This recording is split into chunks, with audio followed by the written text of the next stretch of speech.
little bit about your ideal client, your ideal customers, your target audience, things like that. Why did you pick the target audience that you did?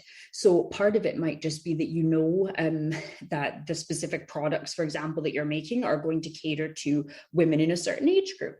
But there's probably more to it than that. For me, as I mentioned before, I don't only work with women-led businesses. I do have some lovely male clients as well. But for me, that's something that's really important, because I know, a lot of the women that I've met that have started businesses, they felt there were a lot of obstacles in the way. And it's really important for me to do what I can to make people feel encouraged and confident in taking that step into entrepreneurship. So think about your target audience, your ideal clients. Why did you develop the products or services that you did? And that can be a really good way to delve a little bit into another brand value.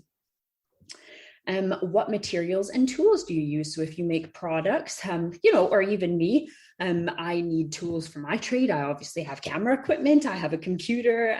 I have all kinds of, I'm still like an old fashioned notepad and paper to-do list kind of a person. So thinking about even things like that, what have you bought for your business? Have you made certain decisions when you're sourcing things?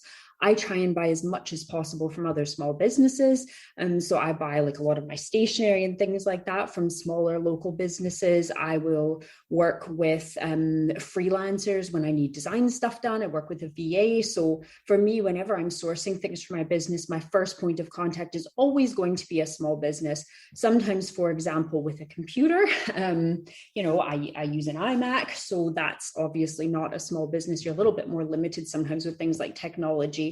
But you can certainly make some decisions in where you source your business supplies, your packaging, your materials, your tools, anything like that. If that's been an important consideration for you, that could tie in quite nicely as a brand value. You could also think about things like your donations or the ways that you give back to the community. So maybe you offer your services for a reduced rate or for free to help out a nonprofit organization. Maybe you donate a portion of your proceeds to a charity that's really important to you. I know quite a lot of businesses are doing that now. A pound from every sale goes to plant a tree or things like that.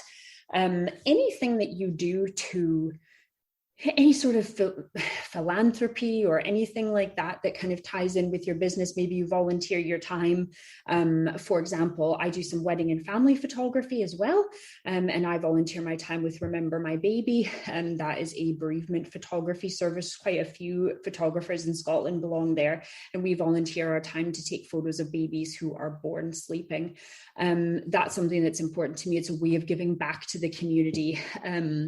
And I think, again, that can tie right in because it shows that you really care about the community that you're a part of. You want to give back, you appreciate the support you've had, and you want to offer that same support. So that could be a brand value that ties into my other brand. Another thing to think about here could be, what kind of value do you provide for free? So I think we all know by now that a big part of social media content is providing value. You don't want to just be selling things constantly or, just posting whatever pops into your head.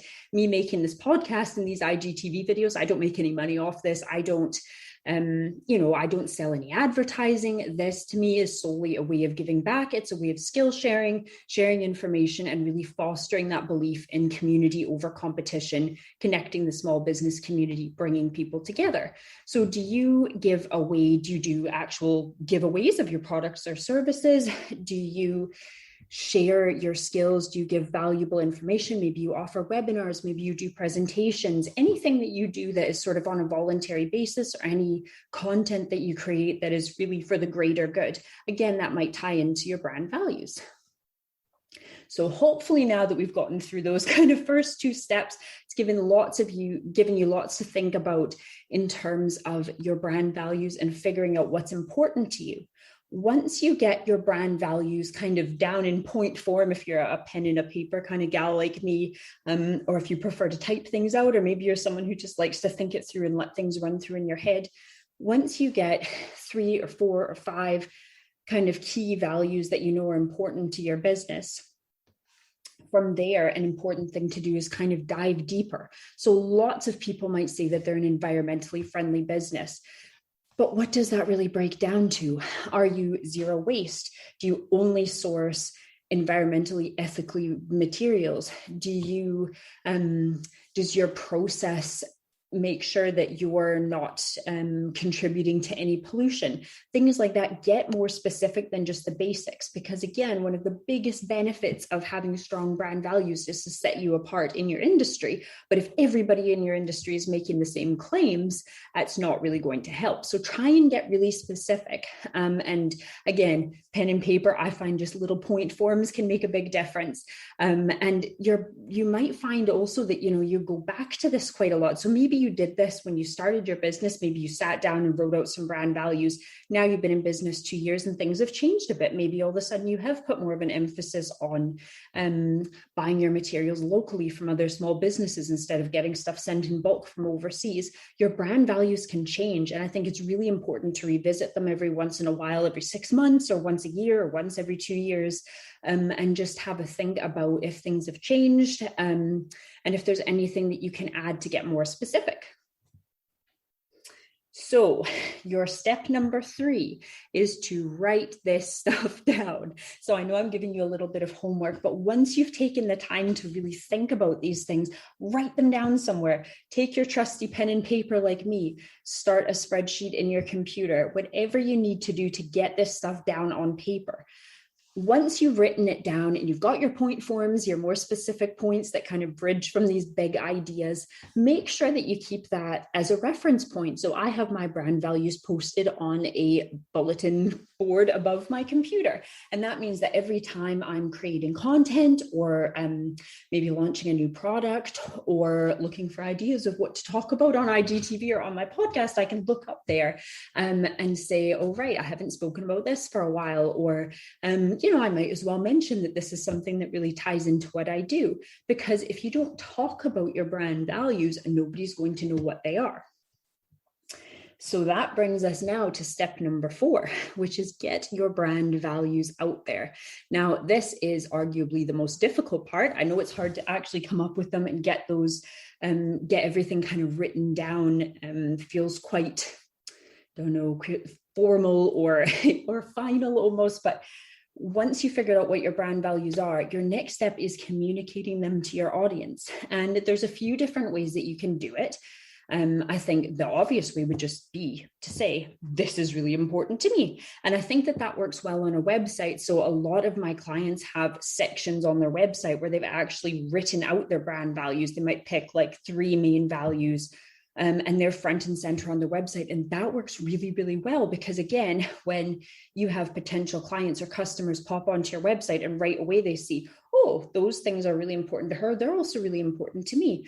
That just, it helps them buy into your business right away. Right away, they go, right, I want to work with someone who believes in that too. So I think for websites, that can work really, really well. Obviously, you can expand upon them. You don't just need to say, I care about supporting women. You can then go on to explain why it's important to you and how you do that.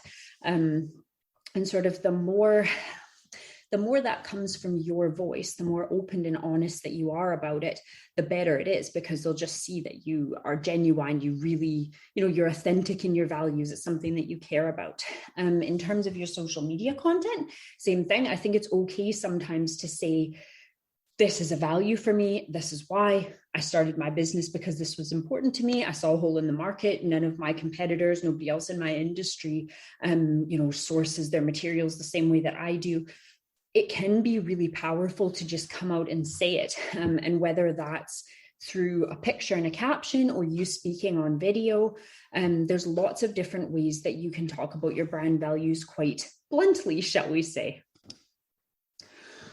Sticking with the website theme, you could also think about incorporating your brand values into a blog post. So if blogging is something that you do as part of your website, or if you just have a standalone blog, you could talk about your brand values, whether that's one blog post, whether these are regular blog posts that explain, if you're a product-based business and the way you source your materials is really important to you, you could write a blog post about every material you source. You could talk about your suppliers. You could talk about why you've chosen to work with them. You could talk about the problems in your industry.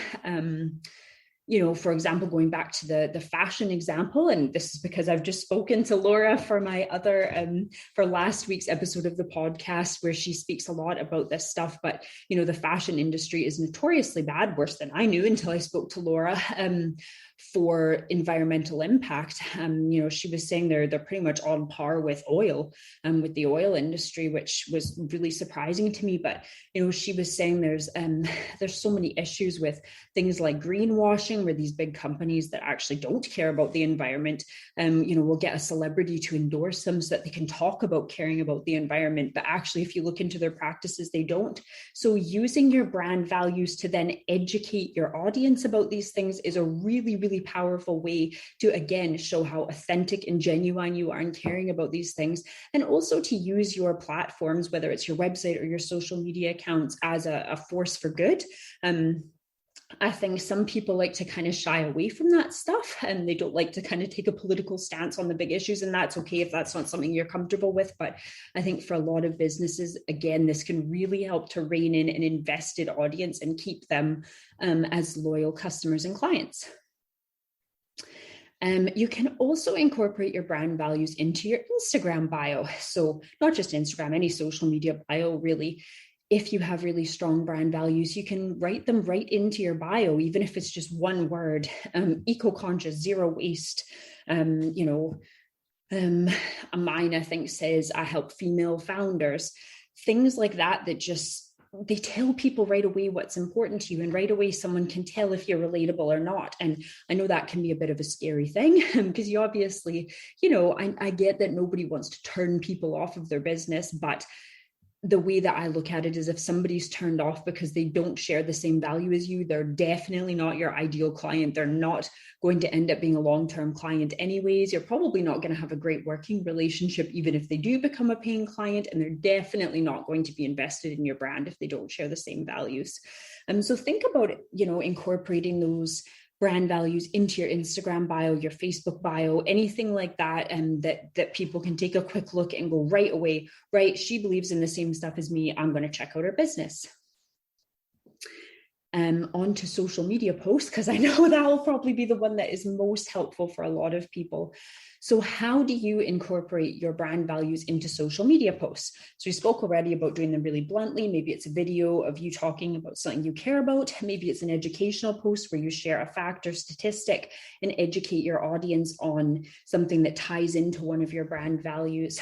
But you can also do this a little bit more subtly. So the lovely Emily of We Wild Monsters, I always put out a little call when I'm doing one of these to ask if anybody has a question or wants me to address anything specific. And her question was, how do you incorporate or show or communicate your brand values through a photo? So that is quite a difficult question, Emily. So thanks for keeping me on my toes with this one.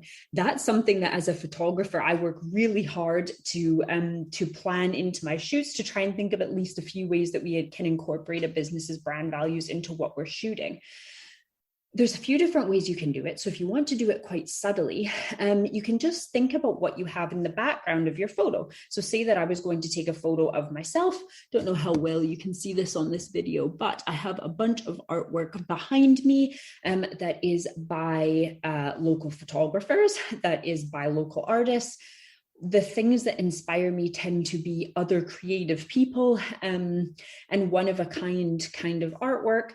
Things like that are important to me. And again, supporting small. So I buy lots of artwork off small artists. There's, you can see a couple of pieces by Kat, who owns Paints Pylon. She's a brilliant artist. I love her stuff. And there's a photograph from a photographer back home in Winnipeg, Canada, where I'm from, Ken Lee. He's got a black and white photograph up there. This is one of my photographs of a lighthouse that I got married by as well. But even things like that, showing the backdrop, like, okay, I talk about how I want to support local artists, and look, I'm surrounded by local art. Things like that you can subtly incorporate into your photos.